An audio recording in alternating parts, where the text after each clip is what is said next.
Biodiversity acts మొత్తం government వచ్చి మేము బెనిఫిట్ చేస్తామని చెప్పేసి ఫ్లిప్ వేసింది. సో అదే reason 73rd constitutional amendment 73rd వచ్చింది. తర్వాత మెల్లగా ఏం చేశారు, పేసా వేశారు 1996లో. చిన్నగా ఏం చేశారు, మీకు కూడా కావాలి, మీలాంటి వాళ్ళ కోసమే కావాలి, మీకోసం మేము నిలబడి ఉన్నాం అన్న కాంటెక్స్ట్లోకి వాళ్ళని మాయ చేసి మెప్పించి పేసా తీసుకొచ్చి వాళ్ళకి వదిలేశారు. ఆ పేసా కోసం ఇప్పుడు జనాలు కొట్టుకుంటున్నారు. ఎందుకంటే there are n number of case studies. బయట వాడిని యాక్సెప్ట్ చేయరు. రియాలిటీ ఏంటంటే సమ్ సూపరింటెండెంట్ ఎవరైనా వచ్చి వాడు యాక్సెప్ట్ చేయాలంటే people won't accept the tribal. So they are kinshiply strong, right? From our anthropological పర్స్పెక్టివ్లో వాళ్ళు కిన్షిప్గా బాగా స్ట్రాంగ్ ఉంటాడు. బయట వాడు వచ్చి మాట చెప్తున్నాడు, ఎందుకు వినాలనుకుంటాడు ఫస్ట్? జనరల్లీ అవ్వదు కదా. సో దానివల్ల ఏమవుతుందంటే ఈ మధ్య ఏం చేస్తారంటే దెర్ ఇస్ ఎ ట్రైబ్స్ అనమాట, కమర్సో సంథింగ్ హోస్ అనుకుంటా.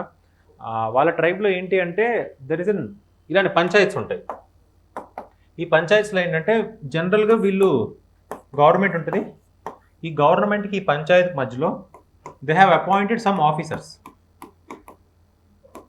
They have appointed what? Some kind of officers. ఈ ఆఫీసర్స్ ఎక్కడి నుంచి? ఈ ట్రైబ్లో వాళ్ళు. వీళ్ళు ఏం చేశారు, వీళ్ళకి పని చేయాలా?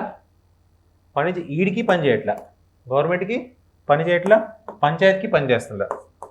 They are entered into what? Corruption. వీడికి పని అవ్వట్లేదు, ఆడికి పని అవ్వట్లేదు. కరప్షన్లోకి వీడు వెళ్ళిపోయాడు. గ్యాదరింగ్ డబ్బులు సంపాదించుకున్నాడు. వాడికి సర్వ్ అవ్వట్లే, వీడికి సర్వ్ అవ్వట్లా. అంటే పంచాయతీ వల్ల ఉపయోగం ఎవరికి?